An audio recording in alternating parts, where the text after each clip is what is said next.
Welcome to the Gift of the Struggle. We are here with a special guest today. I can't wait for you to hear his story. It's a transformational one, and it's something that I think a lot of people will be able to relate to and learn from. So we are here this evening with David Roberts. He became a parent who experienced the death of a child when his daughter Jeannine died of cancer March 1st, 2003 at the age of 18.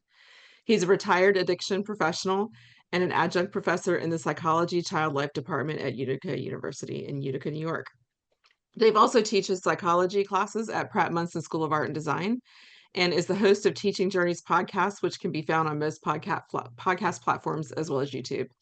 He has presented workshops at national conferences of the Compassionate Friends, as well as for bereaved parents of the USA. He was also a keynote at the 2011 and 2015 national gatherings of bereaved parents of the USA. Dave has co-presented a workshop titled Helping Faculty After Traumatic Loss for the Parkland, Florida community in May of 2018 in the aftermath of the shootings at Stoneman Douglas High School. Roberts has been a past contributor on the Huffington Post and has contributed articles on Medium, Open to Hope Foundation, Mindfulness and Grief, Thrive Global, and Recovering the Self Journal. He has appeared on numerous podcasts as well as Open to Hope Television and has co-authored a book with the Reverend Patty Farino titled When the Psychology Professor Met the Minister, which was published in March of 2021. So Dave, welcome to the Gift of the Struggle. Well, thank you. Thank you for that great introduction. I think I might as well quote while I'm ahead and we can call it a show now.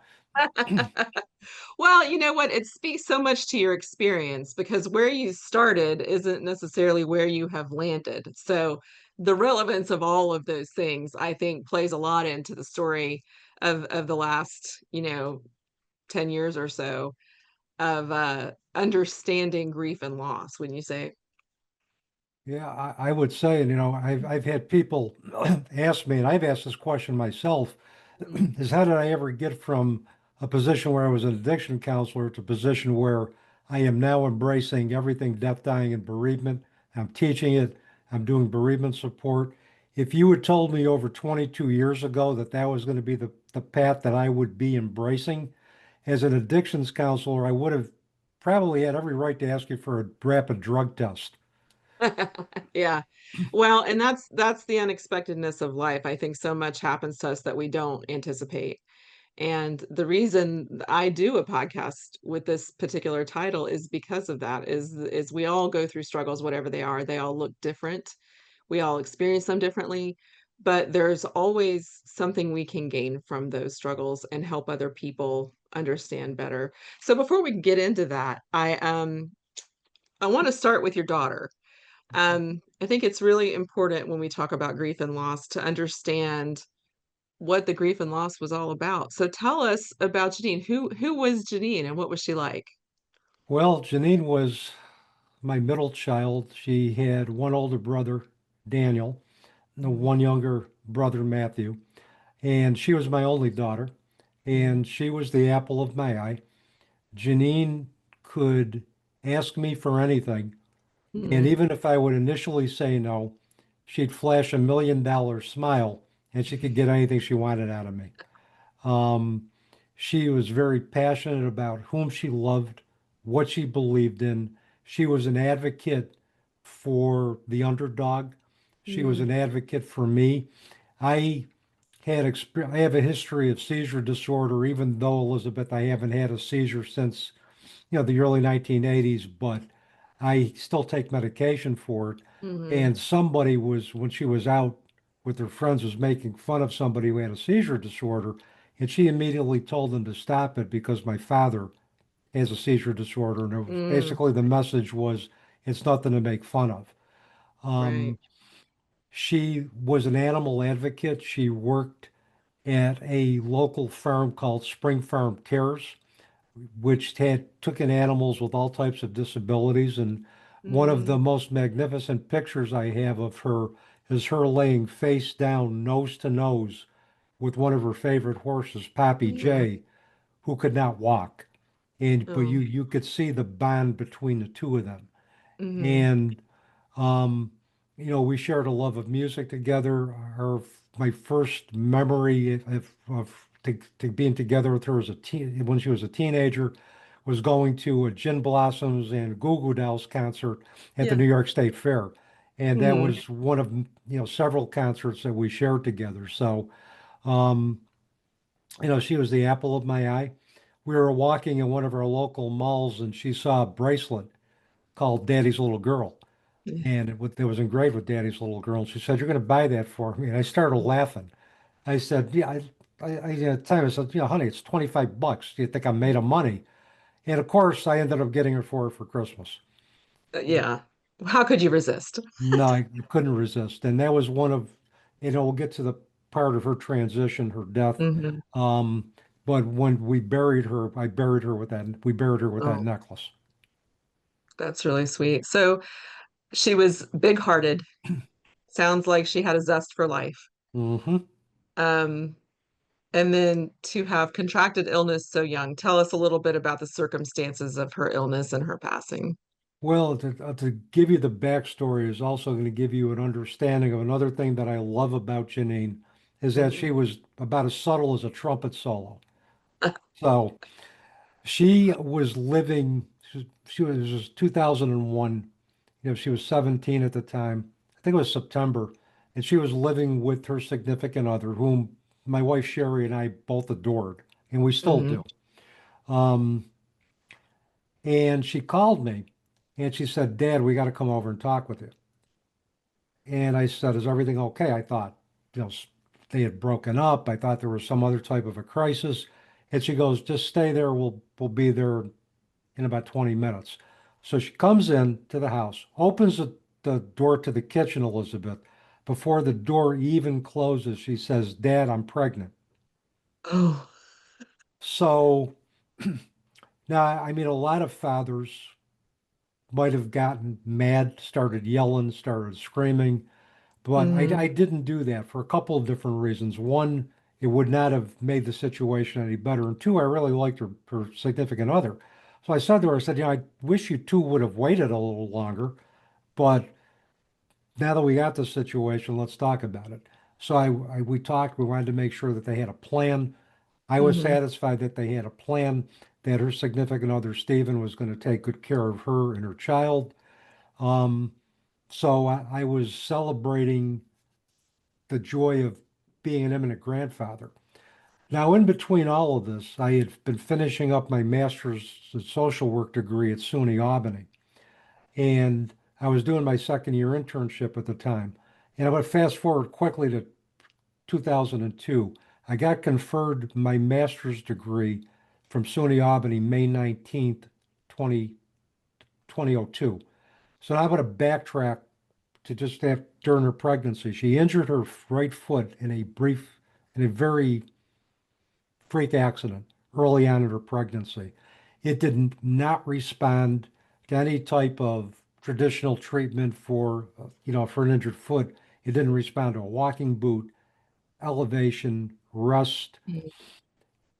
Her podiatrist wanted to do an MRI in May of 2002, but she did not want to do the MRI because her daughter was due to be born shortly after that in May. Mhm. Um, and so she wanted to wait till after that. So May 2nd, 2002, her daughter and my first grandchild, Brianna, was born. Okay. So they did the MRI. They found an undefined 8 centimeter mass at the bottom of her foot. They did a biopsy probably about a week or so later. And I believe it was on the day that I got my master's degree conferred that they did the biopsy and found that it was highly suggestive for cancer. Okay. And what they did was that we had an appointment with a local oncologist. They confirmed it was a rare form of sarcoma called the velar rhabdomyosarcoma. Now, where we live in upstate New York, Elizabeth, we're not a sarcoma treatment center. Mhm. We do colon cancer, breast cancer, the those cancers that we have the resources for. So Mm, we were referred on June 2nd, a month after Brianna was born, to Dana-Farber Hospital in Boston, which is one of the best hospitals in the country for sarcoma research, pediatric sarcoma research, and treatment. In a 5-minute consult, they said the oncologist said to us, your daughter has a stage 4 tumor with bone marrow and lymph node involvement. mm, There's no cure for her type of cancer. The only hope that we have is aggressive chemotherapy to put her cancer in remission until we can find a cure. Now, as I was watching my daughter, I could see there she was starting to cry. The tears were slowly streaming down her face. And what I heard, Elizabeth, and what she heard, you read between the lines, the message was your daughter's going to die. yeah. Unless there's a miracle, your daughter's going to die. Now go back to the dates. May 2nd, my granddaughter's born. May 19th, I get my master's degree, officially get conferred my master's degree, culminating a 25-year journey in higher education. May 26th, my daughter is diagnosed with a terminal illness. In June 2nd, we get a prognosis that unless there's a miracle, your daughter's going to die. And the further research that I did on her type of sarcoma was that the 5-year survival rate for her type of cancer, depending on the research, was 10 to 15%, Mm, which meant that there was a better than 85 to 90% chance that she was going to die within 5 years. yeah. And the other part of the story is also about her resilience after her diagnosis. And I really need to share this because Mhm. the way she addressed this demonstrates really the resiliency of the human spirit and really gave me a lot of strength to go on. It was a 5-hour drive from Boston back to upstate New York, and she was in a lot of pain because of her cancer. And every bump I went over, she started screaming and yelling. I tried to go over the bumps fast, slow, it didn't matter. She was still in a lot of pain. Yeah. And as a parent, and I think you can probably identify the feeling of powerlessness when we can't Mm, help our kids, when we can't eliminate their pain or alleviate their pain, either physical or emotional. So we got into the house. She sat in a chair in a living room with a blanket on her lap, and her significant other and Brianna, he was getting her ready for bed. My wife was off somewhere, and my boys were out. And I looked at her, buried my head in her lap, and started crying like a baby. mm, And I looked at her and I said, I'm um, sorry I couldn't take away your pain when I was driving. And she looked at me and she said to me, she goes, Dad, I was so upset. I was yelling, not because I was mad at you, it's because I was in so much pain. And she said, but I'll tell you what, if you can't sleep, you come and find me and we'll talk about it. And I'm thinking, my daughter's dying. She's having to face her own mortality at 18. She's worried about me. yeah. So I kind of figured if she could face this, so could I. Um, and to try to do it with as much dignity and grace under pressure as I could. But it was Hmm. because of her that I was able to do that. Yeah. Um, and she fought like heck for through 6 rounds of chemo. She addressed her challenges with as much grace and dignity as you could. Her cancer is only an 80% remission after 6 aggressive rounds of chemo. And with cancer, 100% it's 100% or bust. And there was 20% of the cancer that was remaining. That quickly metastasized after the holidays. In January, we got a prognosis of 1 to 3 months of life for her. On May 19th of 2002, she said, I don't want any more treatment, no more radiation, nothing. We called in hospice, and 10 days after we called in hospice, on March 1st, 2003, she she transitioned to the spiritual world, and I was the last person to hold her hand and witness that. Um, so that led me on a path, on a journey that as a parent I never thought I'd even embrace. As a history of being a past therapist, an addiction counselor, and a clinical supervisor, my training, my experience that I had with working with clients who had addiction and other trauma related issues didn't even begin to prepare me for the life I was looking at facing. So as you're navigating this, how did it impact? Because talking about all these things, you're an addiction therapist, you're in the science-based field, you've done all these clinical research and experiences. How did that impact your identity, both as personally as a father, but also as an academic and a professional? Excuse me. Well, let's talk about first as a father, Hmm. as a parent. At 47 years old, my idea of a midlife crisis was not, as I say this kiddingly to my students and anybody, was not buying a sports car, not trying Yeah. to date women 25 years younger than me to prove that I still had virility, to prove that I still had purpose. And it was to take a quote from the late great drummer of Rush, Neil Peart, who had to address his own challenges in the late 90s and with the death of his wife and daughter within a 10-month period of time, who said he basically took off on a 55,000-mile road trip to essentially find himself. And he said, I needed to find out the type of person I wanted to be and the type of world that I wanted to live in. And was my task. That is a task of everybody that I think I know to some degree, um, who have been facing life-altering changes. And so everything that I believed in, my values, my priorities, my sense of fairness in the world, everything was up for discussion. Everything was out Hmm. on the table. Um, I had always been science-based. I never really embraced the spiritual world. In fact, I vehemently rejected spirituality and thought that the only understanding that we could have of behavior was through what we could experience with our senses. And there Hmm. were things that were happening that started me to question it, but I didn't really know how to reconcile what I was seeing with what I believed. I Hmm. mean, I remember there was a time where, and after Jeannine transitioned, her significant other, Steve and Brianna, lived with us for 4 years until she Wow. was ready for kindergarten. And he did that to keep a promise to Jeannine, who asked him, please, if something happens to me, stay with my parents. Don't uproot Brianna until she's ready for kindergarten. So I'd be walking her around the block, and there was one time a butterfly just kept following me. Hmm. And I started, I had heard about signs and, signs from our loved ones. And I'm thinking, well, could this be Jeannine watching over us? Hmm. Another time I'd be thinking of her and a song by the Goo Goo Dolls or the Gin Blossoms would come out on the radio just as I was thinking about her. So all of these things started to get me to question my beliefs, but I didn't know what to do with any of this.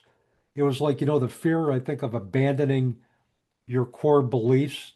Hmm. And as I discovered later on, and we'll talk about that as far as with the transformation, I realized that no, you don't have to abandon your core beliefs. It's about belief expansion. It's what you can believe in addition to what you already believe. Right. Yeah. So academically, did you start to see a shift? And this is all predating as you start to have this transformational experience. Did you begin to see a shift in the way that you came at your professional work and your academic work? Yeah, my professional work, and first of all, one of the things is that I had a very sympathetic workplace employer.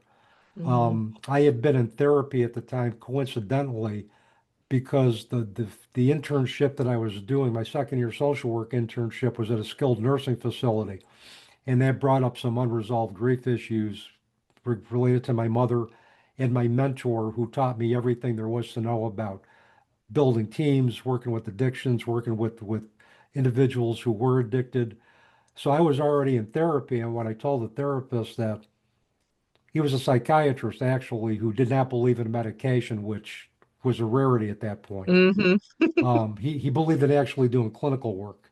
And he said, well, David, our needs have shifted to more practical considerations. He wrote a letter giving me an adjustment disorder diagnosis so that I could take full sick leave and be off with my daughter and the rest of my family for 3 months. He also wrote me under restricted work duties. He said, I don't want you supervising under the circumstances because you still got a long ways to go with this. So I did Mhm. case management work. What I found happening was, in particularly after my daughter's transition, I found myself really focusing a lot on unresolved grief issues that a lot of individuals who were addicted did not have an opportunity to focus on. So my focus shifted. My work with them expanded to specific grief work that could have been related to relapse. As far as academically, I started working at Utica University January of 2003, 6 weeks before my daughter transitioned. And what had happened, there was a period in her cancer where chemo was actually having a positive effect. She was, feeling better, had some energy, was engaging with her daughter, was engaging with her friends. And I had always, after, getting my master's degree, I wanted to get a teaching position. So I applied, and my alma mater, Utica College, came calling in 2000, the summer 2002, offered me a position. So I signed the contract well before 2003.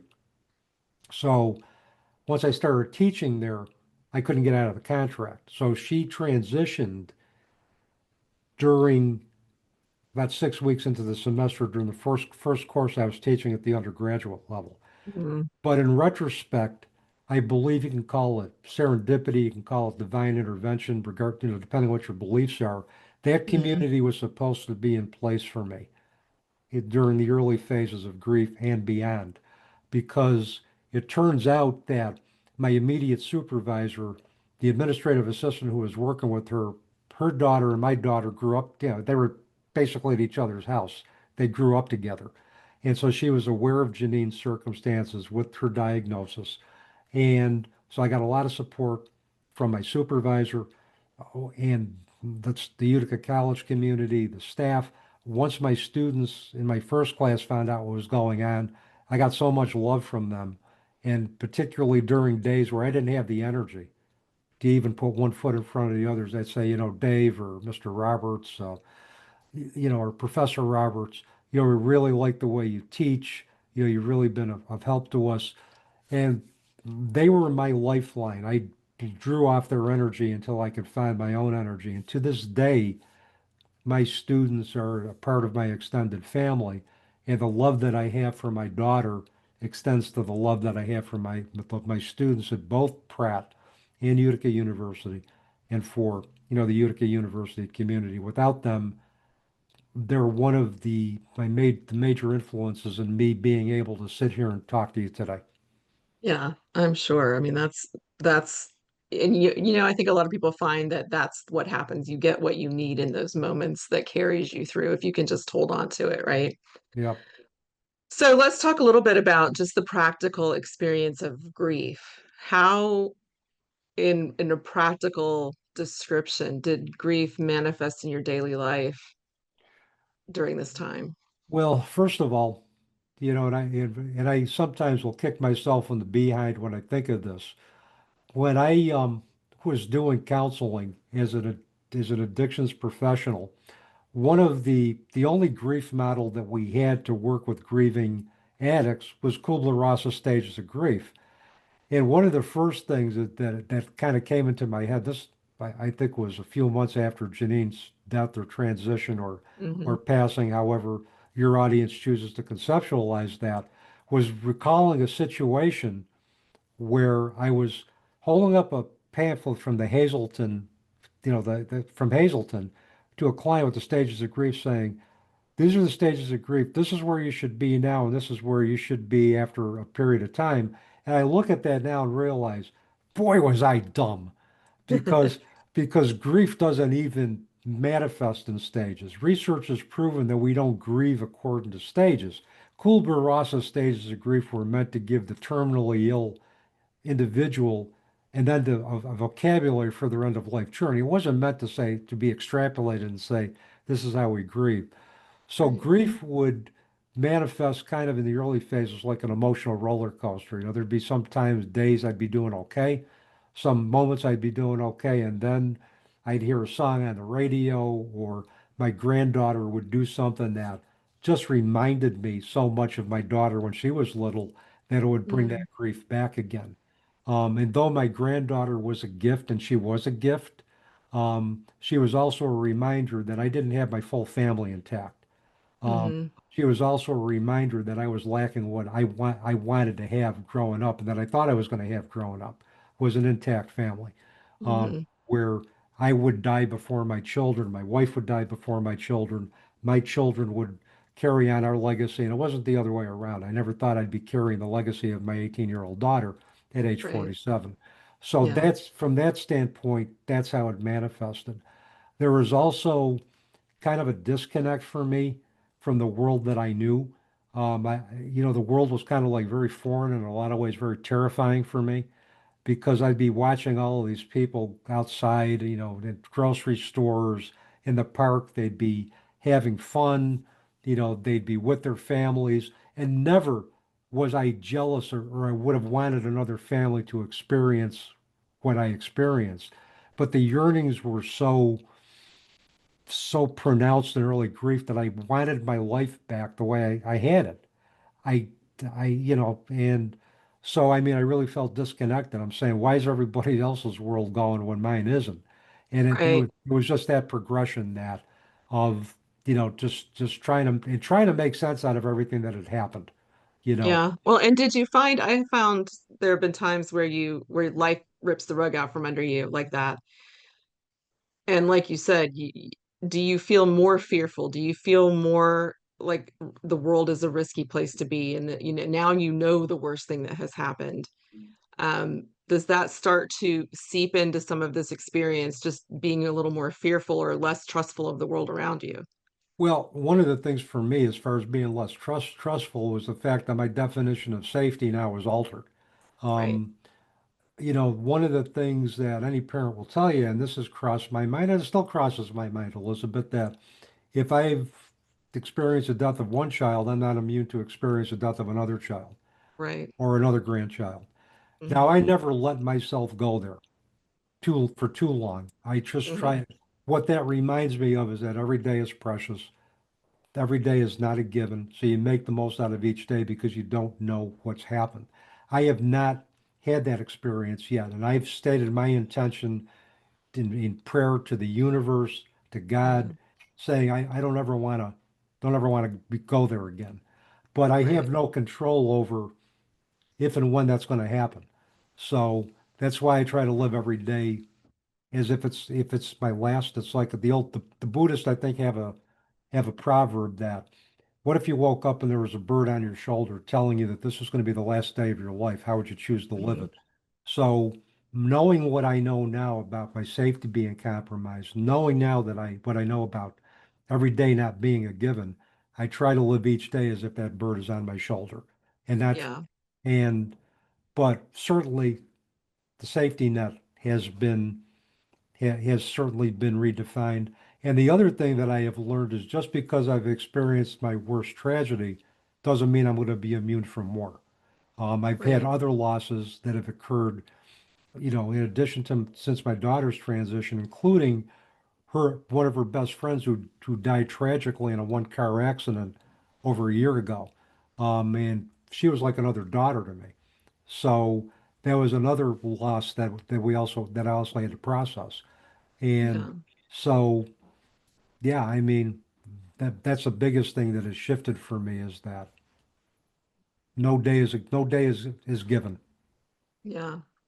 So while you're experiencing this and before you start to expand your experiences and your understanding, um, how did going through this grief challenge or make you question um, anything, but also especially your more science-based belief system? Yeah. Well, I think the science-based belief system, I started to question when I started to experience what I know now to be science. Mhm. And but that piece I didn't start really actively questioning that or actively looking at other perspectives until I met the minister. I know Mm. we're gonna be getting Yeah. into that in a second, but one of the things that my clinical training as a psychologist helped me as a psychology major and a social worker was the importance of community and support. So one of the things that I embraced early in grief was a bereaved parent support group that my wife Sherry had found 6 months after Jeannine had died. And you know, one of the things that with grief is, I thought, boy, I just feel so alone in this. Can anybody even identify with what I'm going through? First Mhm. support meeting we went through, there were 18 other parents that were going through the same thing. So immediately I felt that I had a place where I could share my pain, where my shared pain could become a gateway to hope. And then eventually, 3 years down the road, about 2007, I started doing some writing about grandparents' grief for, a publisher that I had met. I started writing some articles for online publications, trying to chronicle my journey to help others. So basically, what I was doing everything that I think a parent who'd experienced the death of a child, or anybody who experienced the death of a child, was supposed to do. Mhm. Traditional playbook: get Right. support, find meaning, honor your loved one through creative means or through other ways to keep their memory alive. I was doing all of this, but in 2010, I discovered that my soul needed something more than my mind and brain even envisioned. Yeah. So I want to get started on that part of the conversation, but before I do, before this, before Jeannine, what did you think happened when somebody died? Um, I kind of thought we just kind of exuded into nothingness. Mm, Um, you and that know, was it. that was it. I Yeah. mean, I was raised Catholic. Mhm. So I was raised with this dualistic philosophy too, that if you live a good life, you're going to go to heaven. If you live Mhm. a bad life, you're going to be eternally damned to hell. Right. And that was the dualistic philosophy that I was raised with, and I certainly don't believe that now. I become more interfaith, due to Patty's influence, and primarily due to Patty's influence, I've embraced more interfaith perspectives, and but I had walked away from Catholicism when I was 16. When I was old enough not to go to church anymore or be, I just walked away from it. But I had Right. really basically no faith in anything. I mean, I thought, well, we died, that's it. Yeah. I didn't Okay. believe in spirituality. I didn't believe in mediums. I didn't believe in the survival of factors of consciousness, anything like that. And as I mentioned, I vehemently rejected that. Right. Okay. That's so interesting, especially where we're about to go, the next part of your journey. Mhm. So let's talk about kind of the origin, the beginning of your relationship with Patty. Tell me how you came to know her and get connected. This is going to be the abridged version because we could Yeah. probably do another podcast just around this, but Yeah, we have you can always read the book. that's right. Yes, we We'll could plug always, that at the end yeah, for you, but we yeah. could plug the book at Yeah. the end. Absolutely. Um, One of the things that I was also doing in honor of my daughter, I was also organizing or helping to organize grief conferences. And we had a Mhm. grief conference going on in our area. And, Patty had found out about the conference from another one of her acquaintances or friends who was the chapter leader for the Bereaved Parents of the USA. So as she tells me the story later, everything was, you had to register by computer. So she put in her workshop choices, double checked everything, okay, before she hit submit. Computer Mhm. screen went blank. Oh. So, and we kind of figured that was divine intervention, serendipity. That had our computer screen not gone blank, we wouldn't be talking about this part of my journey. So she calls me up. We share story. She was a volunteer at the Angel of Hope in Long Island. The Angel of Hope is a statue that is erected in honor of children who have died, and parents will go there to honor their children. And Patty was the volunteer minister. She would work with the parents. So I asked her if she had lost a child, and she said no, but there were a couple of children who were very close to her, who she felt as if they were family. And I told her about Jeannine. And so, and then she asked me, she goes, "You believe in signs?" I said, Patty, I really don't go in for that too much. I'm more science-based. But I said, and this is the other thing I forgot to mention earlier, Elizabeth, but I did think my daughter sent me a double rainbow. on Father's Mm. Day. And if anybody could see on YouTube in the background, that's a double rainbow that she sent me. Okay, that was sent, Mhm. and that was my wife said, I think Jeannine sent you a double rainbow, and I said, okay. So she said, if you ever, I told her I vowed to meet her at the conference, give her a big hug. So that happened. So she whispers in my ear and she goes, I think your daughter sent me a rainbow. So I'm thinking, Elizabeth, it's the end of the conference. I'm tired. I just want to go home, have a nice dinner with the conference organizers, and go home. And then she's telling me about another rainbow. And I'm thinking, I said, oh, yeah, geez, that's great. And I said it just like that. Yeah, that's great. I think it's great. And so, so basically what happened is the day after the conference, we're driving up to the Adirondacks where the leaves really turn in September. Mhm. Three of the presenters having an intense discussion about spirituality. So as I'm driving, I'm looking up at the sky and I say to nobody in particular, I think it was, in retrospect, it was my soul speaking to God, saying, Mhm. I want to be where they are. Now, all I wanted was to have a greater understanding of spirituality so that I could continue to move forward in grief. But my soul knew that I was stagnant before my mind and brain had a chance to catch up to it. And Patty had said, if you ever get to Long Island, let me know. You can stay with my husband and me, and I'll show you my Long Island.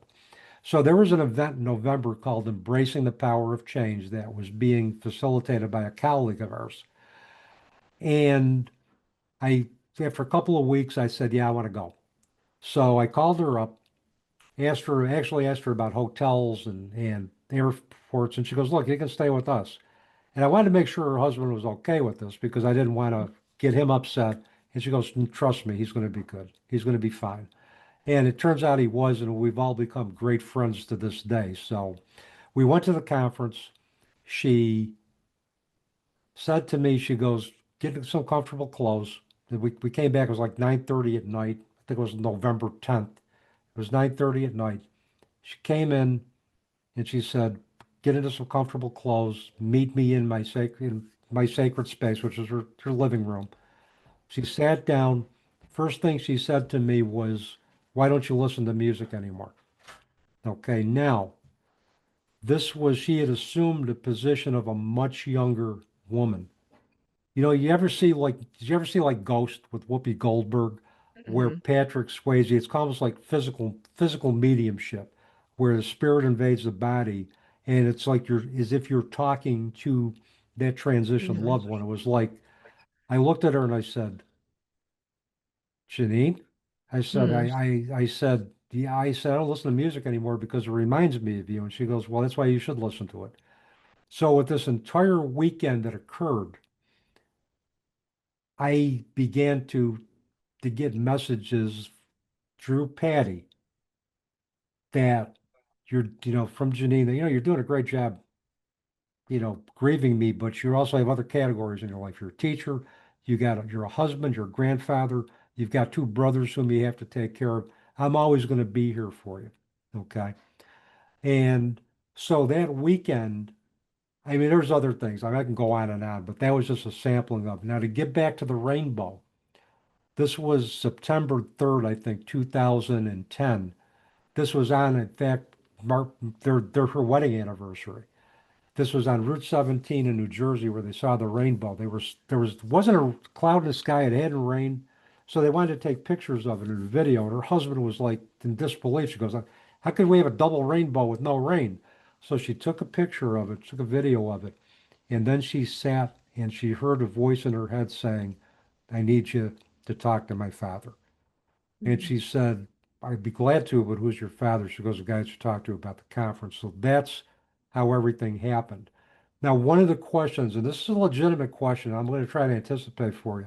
How did I know that this was real, given my Yeah. science-based background? Well, and I wanted to know too, did you immediately buy into this being real, or was there some resistance from you during this early stage, or did you just immediately know? I immediately knew Okay. because there wasn't anything, I didn't tell Patty a lot of personal details in Right. 45 minutes. What she was communicating to me were things that only I could have known. Now, I want to backtrack. Patty would never want to consider herself to be a medium. She says, I'm a person that walks a sacred path. I don't do this for money. I don't do this for entertainment. I really try to help people find peace. And that's what she did with me. Um, and and so basically, I bought right into it because Mhm. I mean, the first thing that she said, it was like as if I was, why don't you listen to music anymore? As if I was talking to my daughter. And I knew Mhm. that immediately. Plus, the other thing, Elizabeth, I asked for this. You go back to the day that I was driving up north with those three presenters, and I looked up at the sky and said, I want to be where they are. Intention Yeah. is a powerful predictor of behavior. And I think Mhm. Paulo Coelho in The Alchemist says something to the effect that when you want something, the universe will conspire to see that you get it. And I'm paraphrasing that. But I had asked for this, but what I got exceeded what I asked for. I wanted more knowledge about spirituality to give me some more tools to progress to the next chapter. What I got was a whole new perspective that taught me about critical thinking, belief in the survival of consciousness. That has informed my teaching. That has informed, the people I have in my support group now. That informs every core in terms of who I am. And the cool thing is, listening and talking with Patty, she goes, you don't have to abandon your core beliefs. You can, it's always in addition to. So she would expose me to, let's say, Native American teachings of animals and nature. And I would explore that. I would call her up and say, this fits. Mhm. And and this was the start of like of 10 years of really marathon conversations. Mhm. And we were in a position to do that because her husband was playing softball and pool at night. He was in some competitive pool leagues. My wife was working evenings as a registered nurse. So we had these evenings to talk. And Patty gave of her time. And she told me, she goes, look, there in the beginning, she goes, after the weekend in Long Island, so there's no guarantee they were going to continue this relationship. I said, Patty, I get that, and I'm not going to push that because you've already given me much more to think about than I ever envisioned. But as it turned out, we, we have a friendship, a mentorship. We're like soul brothers and sisters, and um, it led to a collaboration. 10 years later, as you know, an author collaboration. So. Right. Um, that's the abridged version. Um, but there's a lot that has transpired since then that has continued to convince me that the survival of consciousness is real, that this is Mhm. not our only existence, that I believe that I've become to learn that maybe death is birth in reverse, is that our death in this lifetime is a stepping stone or a window to an existence in another dimension. So, and I've come to believe that. If you had asked me that before my daughter transitioned, I would have said absolutely not. But Yeah. that's So go ahead. no, that's my story, and I'm sticking to it for now because my story is always evolving. Right. So tell me a little bit, just for context for everybody who's listening, about Patty's background. Where does her perspective come on from? She worked at the angel Angel of Hope. statue thing. What else does she do in her life? To give us just a little bit of context for her and where she's coming from. She's an interfaith minister. Um, Mhm. she got her she got her degree in spiritual counseling from the New Seminary in New York.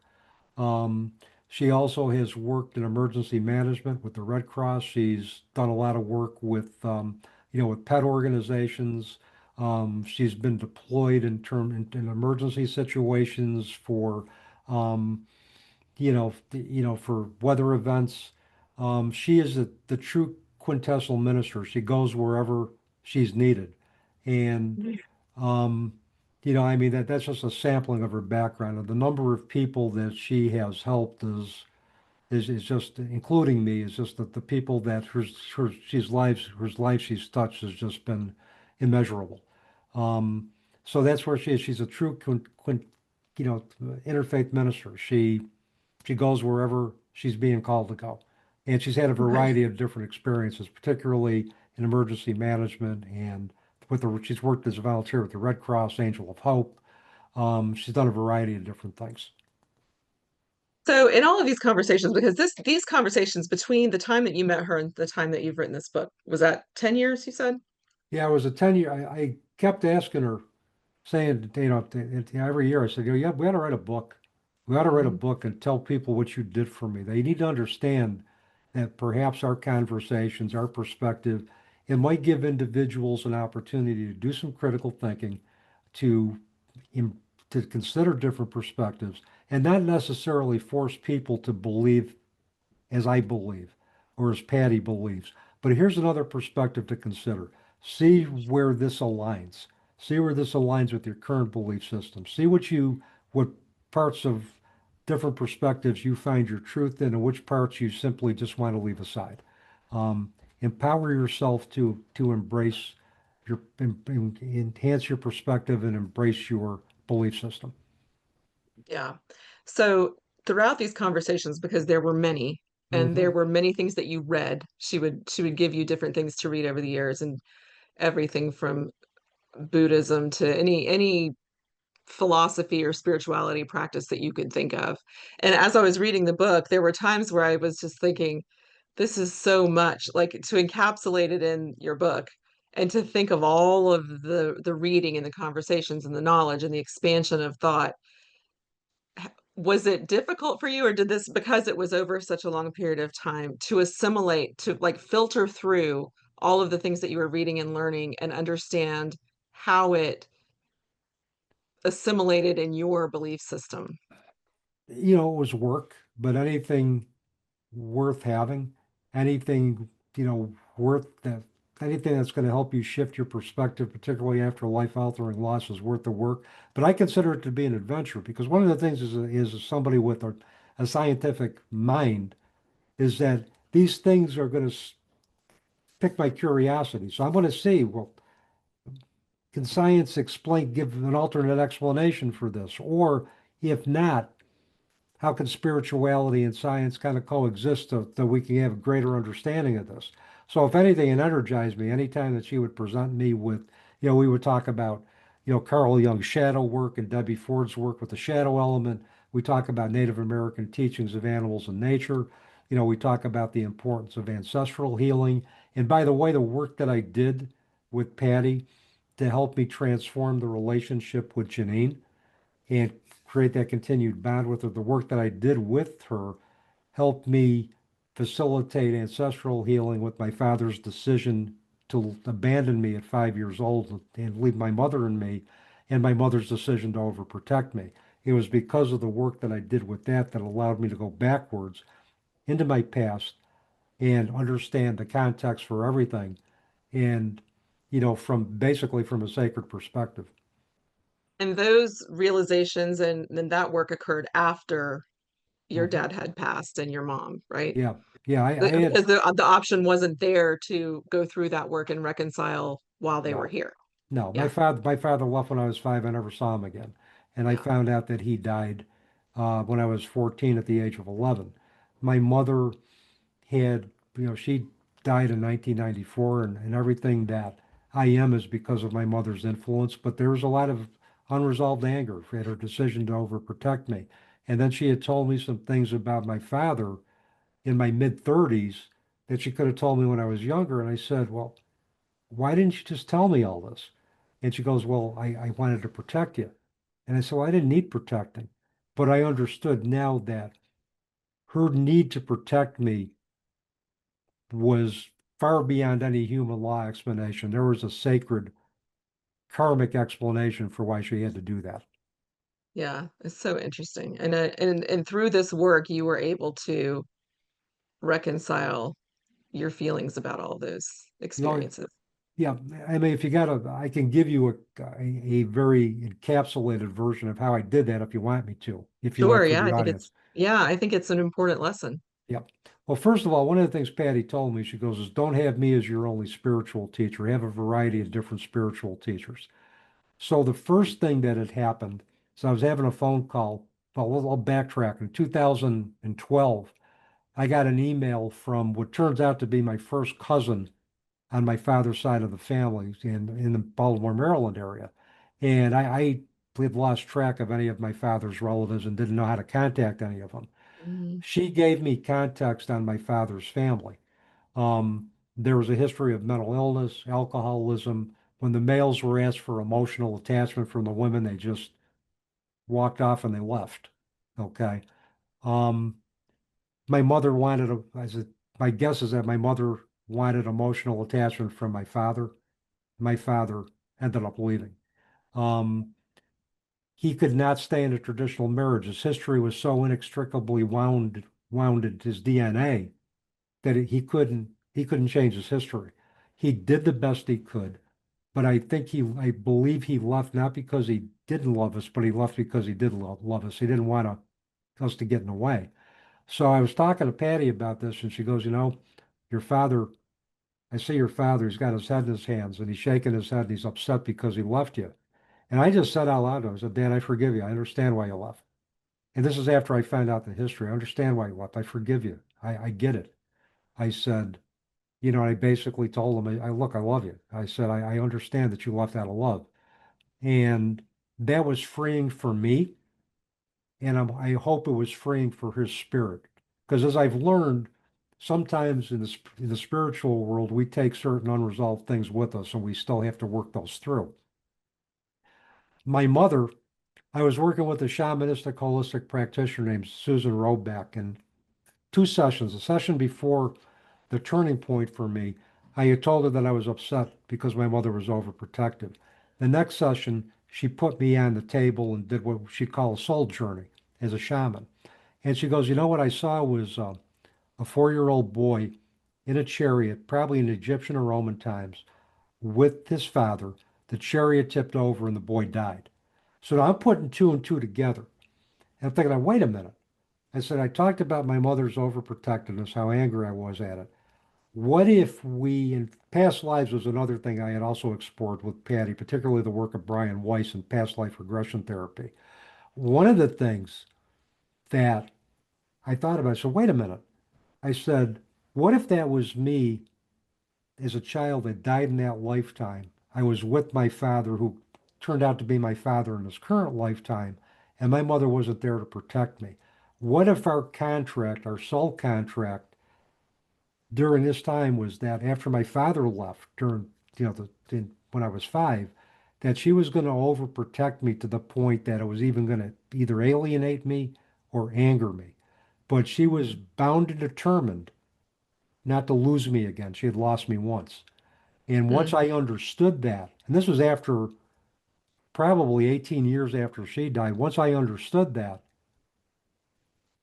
it became clear and I found peace with my mother's and father's decisions. And I've always loved my mother, but now I have a greater understanding of her actions. And my father I love as much as the mother who raised me because I understood, because of my first cousin, because of the work I did with Patty, the context for his behavior. right. And so I want to bring this out too. You do refer to them in the past tense, but you also refer to them in the present tense, and you Yes, talk about these resolutions and reconciliations. So how has that shift happened? Because going from thinking you die and that was it to now being able to have these real-time reconciliations or resolutions of your feelings and then continue to be in communication or in community to some degree with all of them. Talk about that a little bit and tell me how you get there and what does that look like now? What is the relationship that you have? Because you prefer the word transition. yeah, I do. Yeah, and so that is an indicator of present tense relationship, right? Hmm. So talk to me a little bit about that because I think Well, it's so fascinating. well, a transition too is, transitioning from the physical world to the spiritual world. So, Right. in fact, I look at death as a transition from one form of existence to another. Hmm. So, she died a physical death, but she still exists in another dimension. And Hmm. transforming the relationship, I talk about her in the present tense, and a lot of this again is the work that I did with Patty, but also the influence of Maury Schwartz, who Mitch Albom wrote Tuesdays with Maury, and he said death ends a life, not a relationship. Hmm. And my daughter is going to be my daughter wherever she is. My parents are going to be my parents wherever they are. So I talk about them in the past tense because they're still a part of me. I Hmm. mean, the teachings, the best parts of my daughter are the best parts of me. And I move forward in my grief with that internalized and redefining my life narrative. the lessons that I learned from my father about the importance of letting go, even when he didn't want to let go, but letting go for, the survival and the thriving of people of people I knew he loved. I knew he loved my mother in his own way. I knew he loved me in my own way. Um, so it's basically, and also for the mother to understanding her decisions that she overprotected me out of love and the fear of losing me again. Hmm. So understanding all of that, these are lessons that I take with me that I've internalized. I always speak of them in the present tense because they always got something to teach me. Their lives, their eternal lives, has always got something to teach me. And plus, being as open as I am now to signs that we live in a multidimensional universe, that our loved ones can communicate with us if we're open to that, or send us a sign, you know, be with us in some form of energy that has allowed me to shift to say that everything is present for me. Yeah. And Yeah. if we're transforming a relationship and having a continued bond, if I'm having a bond with my daughter, that bond is present tense. It's even though she's not a part of this world, it's still present tense. Right. So how does that manifest itself in your day-to-day life in terms of the grief journey? So I'm sure there's still grief of her physical presence not being here. Oh, absolutely. But how has that changed and transitioned your grief journey to be something different than somebody dies and that's the end of that, and I have to just get on with my life and find a way forward, to now feeling that you have this continual relationship in a different way? Well, yeah, I think part of it is I look at the sad moments of grief differently Mm, now, 22 years than I did in early grief, Elizabeth. I mean, I would look at the sad moments as something that were painful, something that were to be devoutly ignored, suppressed, distracted from. Now mhm, I don't look at that anymore. I've begun to realize through my own, through my work with Patty and my own exploration, is that grief is a microcosm of life. There's not every day that we're happy. There's not every moment of every day that we're happy. There's emotions that don't necessarily add up to happiness. It's like sadness, yearning, and I understand that that's part of the yearning, the human experience. So when that happens, I step back now and say, okay, what is my sadness trying to tell me? What is my yearning trying to tell me? What is it trying mhm, to tell me about my grief? Or maybe it's just simply trying to tell me that the love that I have for my daughter, for my father, for my mother is going to be present. And that's just another way that I can remember. It's just a reminder that, being able to sit with an experience, the shadow emotions and come out of it, you know, come out of it, reinforcing that connection that I have with my loved one, not having it devastate me, being, just informed by it. That's a difference for me now. It's become more integrated. It's become more a part of me. It's not something that I've devoutly ignored. I mhm, remember 2.5 years into my grief, I got sick of being a bereaved parent. I was miserable. I I want to do this anymore. I stopped going to support groups, and then I certainly became miserable. I became miserable real quickly, and because I was cutting off all the support that was meaningful, that was going to help me get through this chapter of my life. But there was a point of me that the pain was so intense that I didn't want to deal with it anymore, and that doesn't work either. So now I've learned that whatever painful moments I have usually have something to teach me. If even for that moment it teaches me that I can just survive that moment and learn something from it and manage that, that gives me right. more of a feeling of self-efficacy. And so, what would you say to someone going through something, a loss like this? What are some universal truths that you think are important for you to live in that way now, that you would be helpful to somebody else? Well, the first thing is to dispel a myth that life isn't always fair. Yeah. that I always thought that. I thought really, and I look at this now and I just kind of laugh at just my naivety, is that if I live a life that God or the universe or my higher power would approve of, if I was good to my children and cheat on my wife, was good to animals and small children outside of my family, God Hmm. would protect me. He would protect me from tragedy. Well, that doesn't happen. Life isn't always fair. We are going to experience challenges in our life, regardless, whatever those challenges are.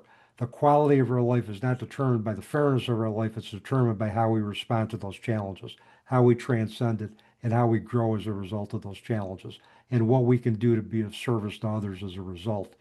The other thing is grief is very circular, it's not linear. Progress is not linear, it's not going to go in a straight line. There's going to be ups, there's going to be downs, but understand that over time, with support, if you navigate the ups and the downs and realize it's part of that process of transformation, of integration of grief, you'll get through the other side and be able to manage and re-engage in life with purpose again.